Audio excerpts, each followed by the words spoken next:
Olá, aqui é a professora Fernanda e vamos resolver mais um exemplo de rebites, tá? Esse aqui é o último exemplo da aula proposta.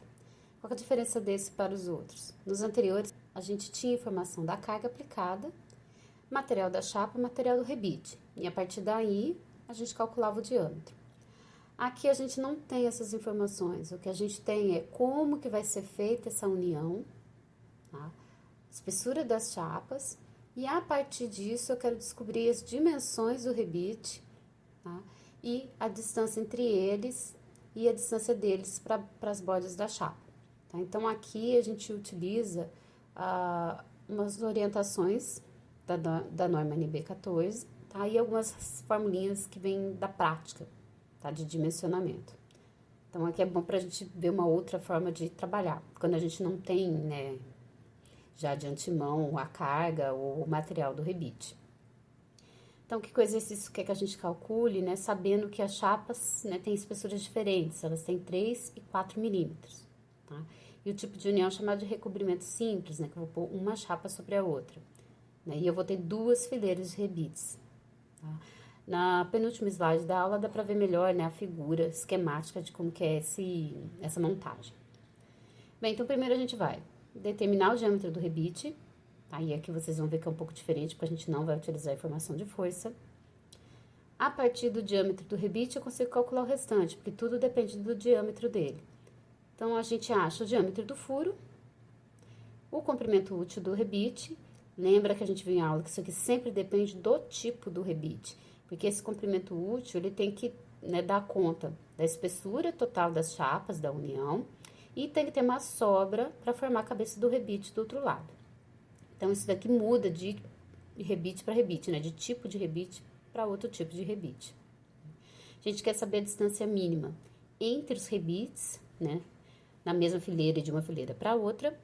E, por último, a distância entre o rebite e a borda da chapa, tanto na direção da força e depois quanto na direção transversal da força aplicada, tá? Então, vamos começar, né? Então, aqui no primeiro item, né, na letra a gente quer saber o diâmetro do rebite, tá? Bem, como eu só tenho informação da espessura da chapa, esse diâmetro vai ter que sair, né, desse dado. Então, a gente tem uma fórmula que vem da prática, que diz que o diâmetro do rebite, ele vai ser 1,5 a menor espessura. Então, o que eu quero dizer com isso? Eu vou olhar as chapas que vão ser unidas e vou pegar aquela espessura de menor valor, tá? Porque lembra que a gente sempre tem que trabalhar na situação de maior fragilidade. Então, por isso a gente pega sempre o menor. Nesse caso aqui, vão ser os 3 milímetros. Então, é só substituir. Nosso diâmetro aqui do rebite vai ser 1,5, né, vezes 3 aqui. Então, isso daqui vai dar 4,5 milímetros. Tá? Então, esse aqui já é o diâmetro do meu rebite. Com essa informação, a gente calcula o diâmetro do furo. Tá? Lembra que ele tem que ser ligeiramente maior, tá, do que o diâmetro do rebite, para ser possível, né, você fazer essa instalação sem danificar o rebite. Então, isso aqui vai ser 1,06 vezes o diâmetro do rebite. Então, aqui é 1,06 vezes 4,5 que a gente acabou de calcular, tá? Então, isso aqui vai dar 4,77 milímetros. Sempre dá um pouquinho maior, não muito maior, porque senão o rebite não consegue preencher totalmente o furo, tá?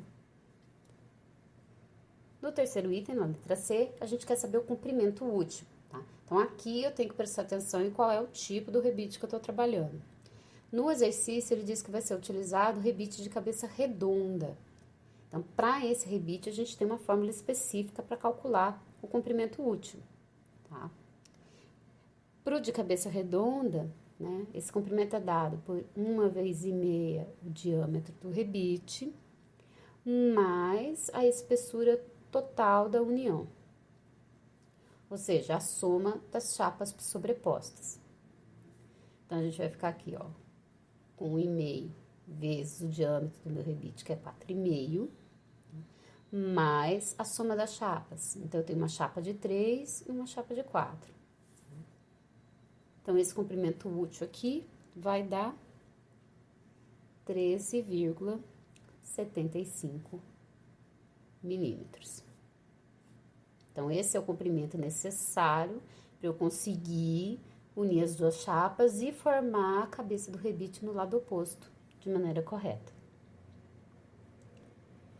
Bem, aí depois a gente quer saber a distância mínima entre os rebites, de um centro de rebite até o outro. Tá? Bem, de acordo com a norma, tá? Essa distância, né, ela é 3 vezes o diâmetro do rebite que eu tô usando. Né? Então, isso daqui vai ser 3 vezes 4,5. Tá?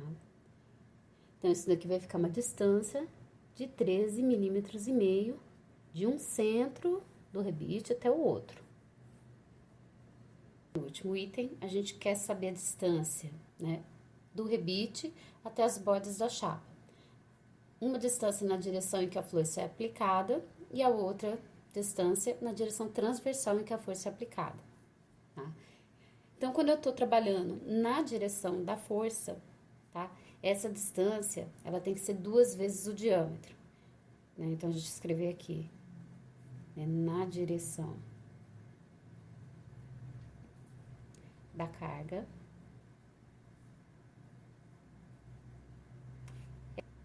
2 vezes o diâmetro.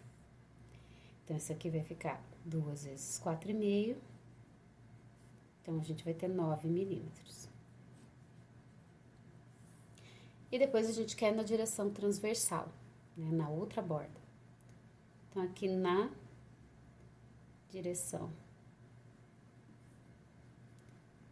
transversal,